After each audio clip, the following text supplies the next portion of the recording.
Welcome to Spotlight on Salem. I'm your host, Mike Kemper. Mike. Oh, I thought you said we were ready. We're just about we're ready. Good driver. Are we? Yeah, we're rolling, bro. Okay. We're rolling. All right.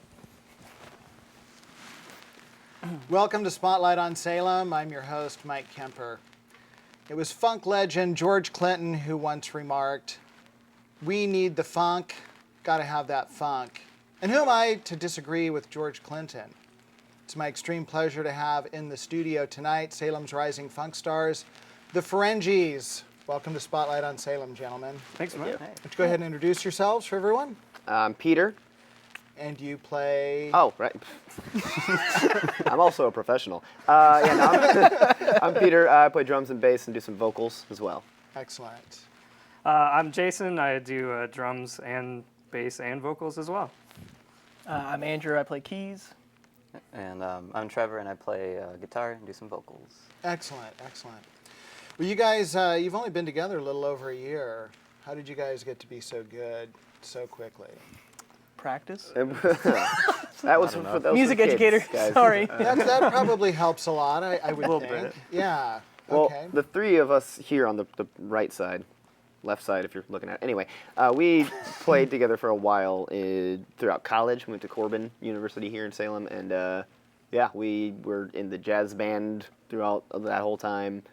And so we had a while to kind of lock in the sound. And then those guys, I'm not going to talk the whole time. I don't know. We tried like a bunch of different genres. We were just constantly just going from one thing to the next, just practicing and playing all the time, even if it wasn't very good, but we at least had that consistency of always like doing something every year. So you have long history before the band. Yeah. Right. Yeah.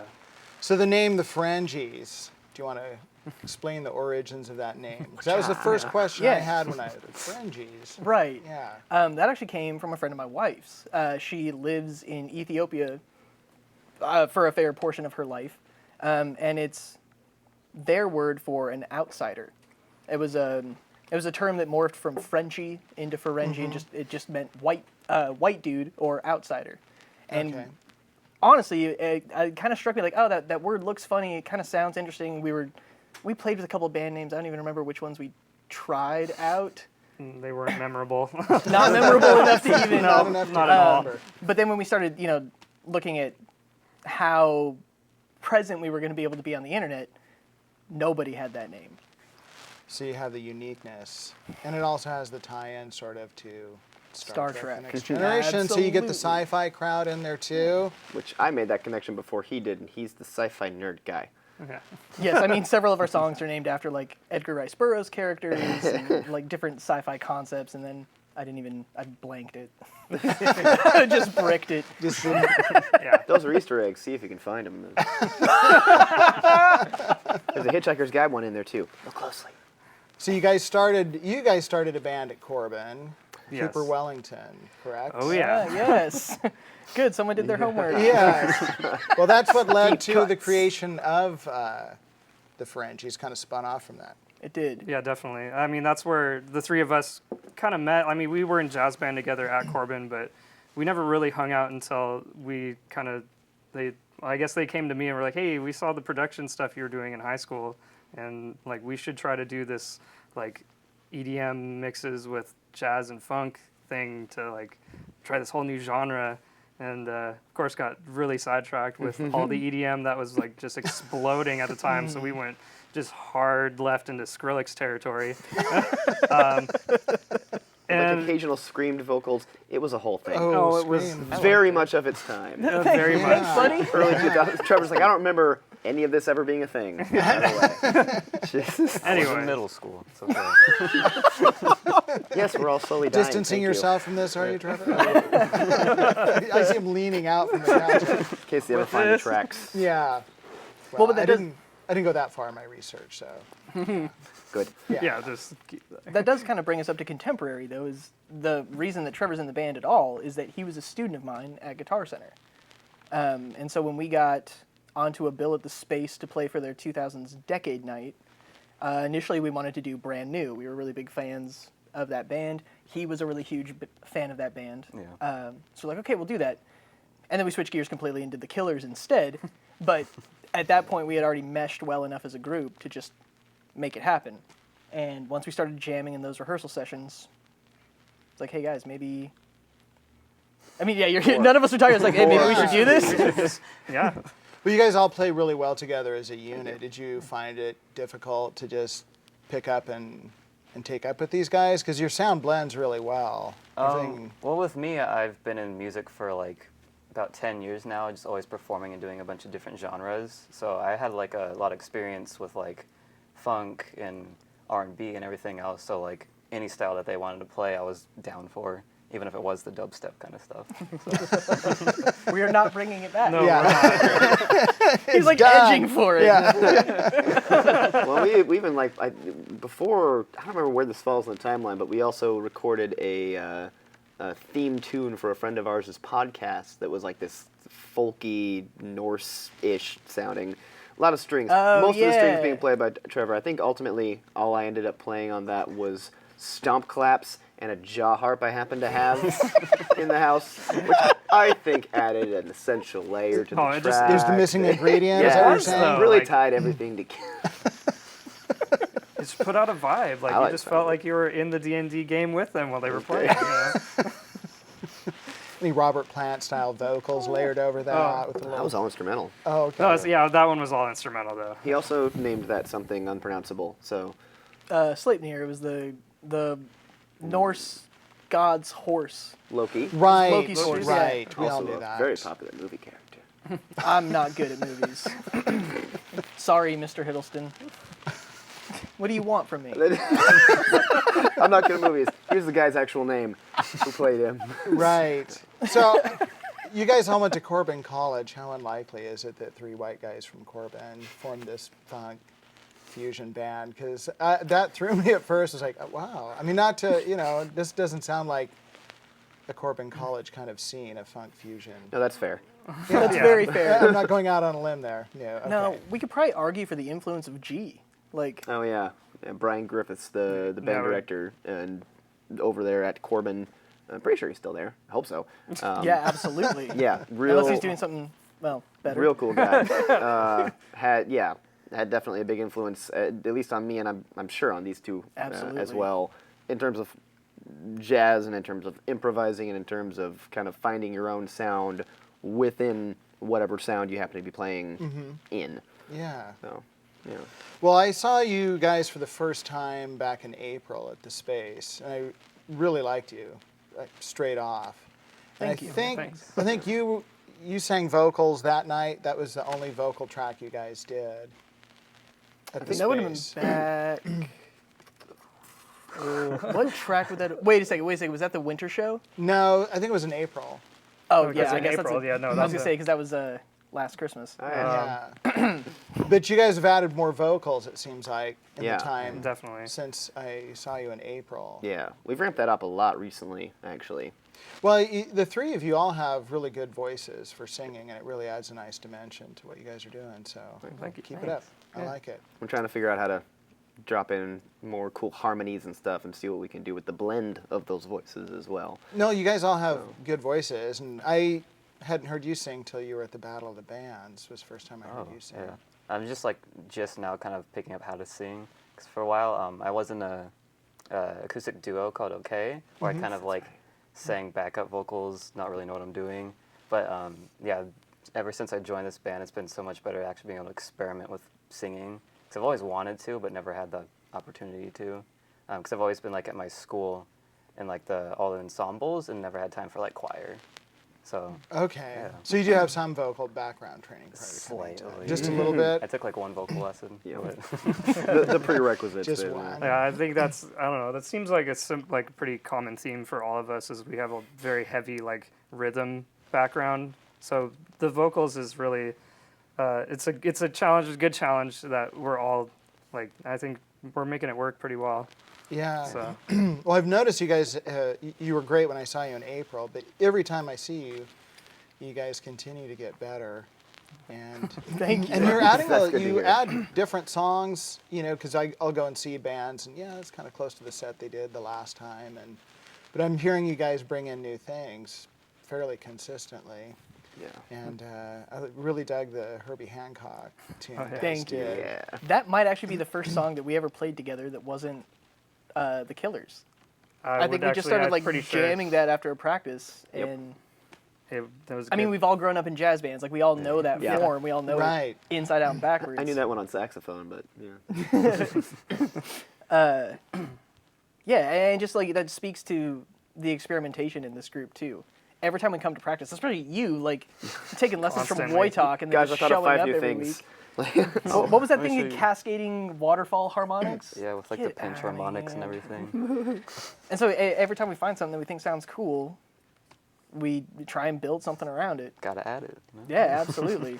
That's great. So how does the songwriting process work? Kind of how we The just instrumentals, explained. those just spin out. Well, no, but when you do the vocal tracks, I mean, Yeah. That's does somebody can The sit down voc- and write a song? The vocals seem, with the exception of a couple songs that you've brought, Yeah. have been like, here's a song, we kind of flesh out the entire song and we go, it kind of needs something. Oh, I guess vocals, we forget that we can add vocals to a song. Yeah. So then, vocals is a complete like Yeah. DLC at the end of the Yeah. song. You know? So who writes the lyrics? One person? Or is it you Whoever spread it whoever around? ends up I was to say, singing it. Whoever is ends the up one. singing. Yeah. So it's- Waste, he wrote Appreciate B-side, the new one that we still haven't named that I brought to the band that I'm singing on.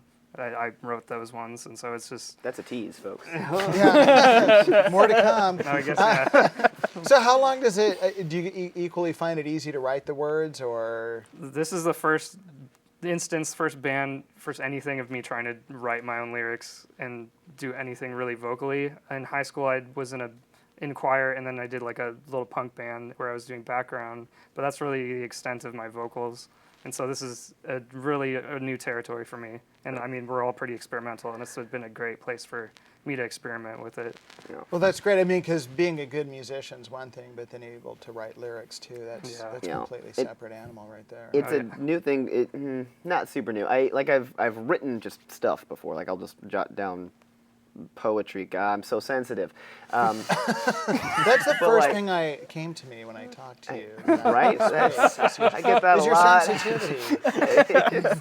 No, but and so like finding a way to here is this piece of music, write something that not only like fits rhythmically and melodically and like come up with a melody line. I think the like Waste is the first time for me personally that I've ever actually written a song with a melody line for a vocal track along with the words to it.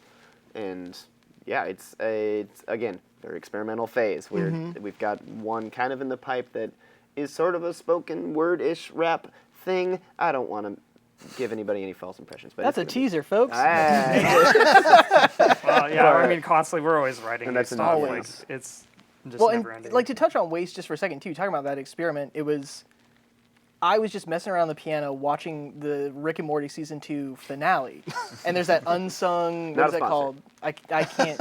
Definitely not sponsored. But the song, I was just like listening to it, and then I went back and I kept playing that scene over and over again. I was just like messing with these chords on the piano. I was like, I really like how this goes together. Sent it to the group, and then I don't know what it was. Like a day later, Pete just like came back with lyrics over the top of it. Like, oh hey, I think this could be a cool direction to go with this song. And we kind of just formulate these ideas outside of the rehearsal space, bring it all together, tighten it up, and go with it. So how does when you guys rehearse?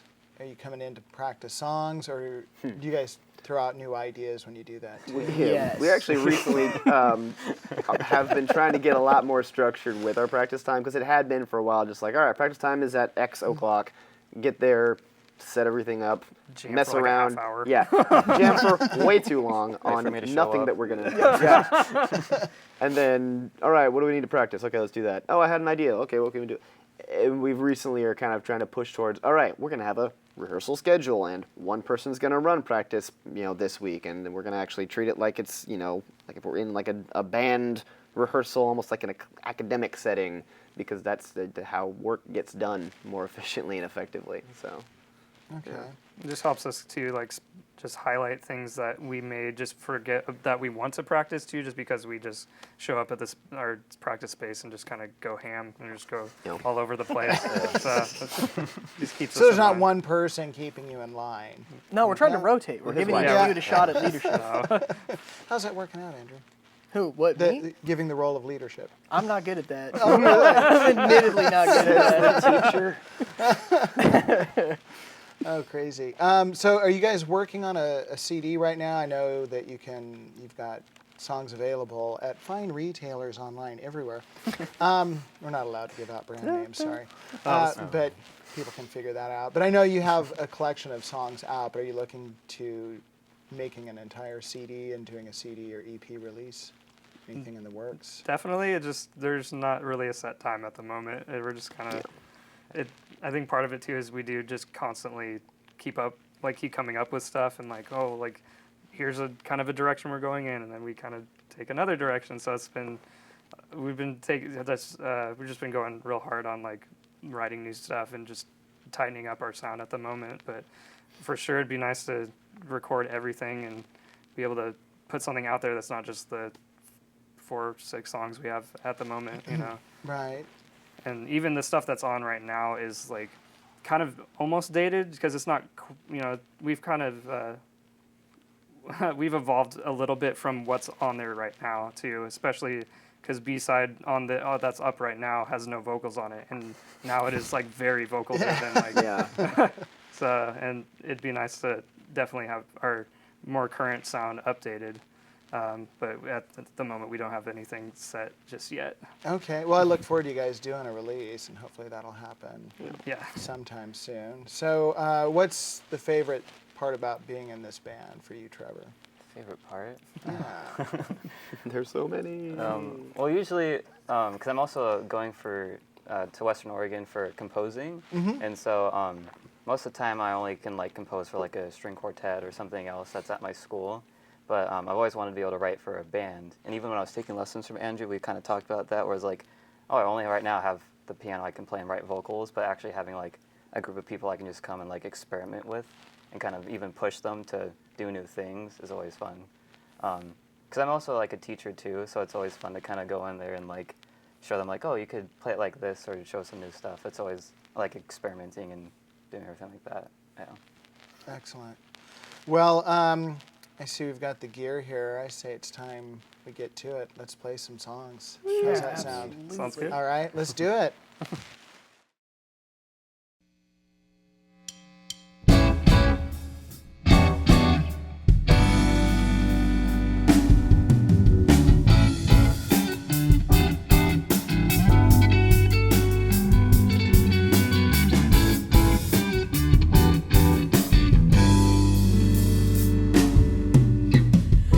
Getting bored of waiting on your shelf.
something special. They're just spying out. Like to say they don't stay on my mind. They go in one ear, they never come out. You're the pain, a picture of us, but you'll never get it right. You'll say, I need to appreciate that we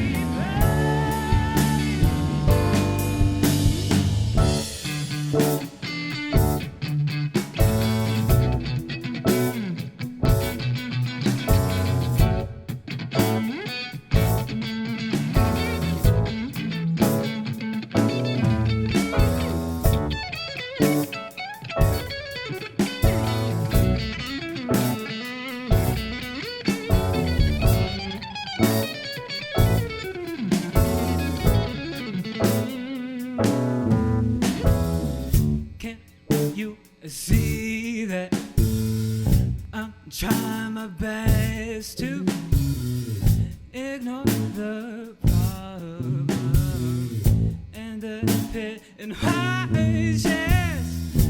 Like to say that I stay calm all the time, but I can't deal with my anxiety. Your pain, a picture of us, but you'll never get it right.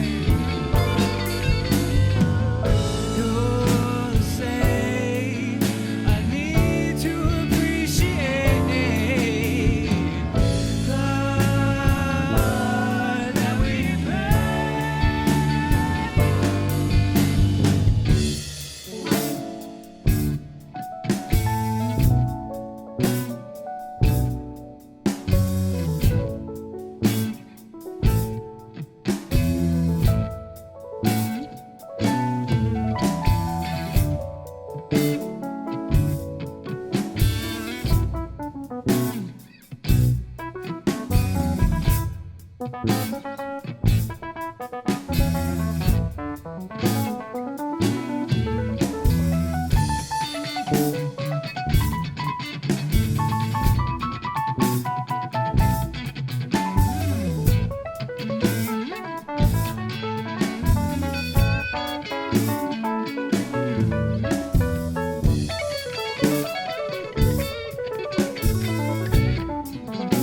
we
All right, great interview, great set, guys. The Ferenjis, everybody.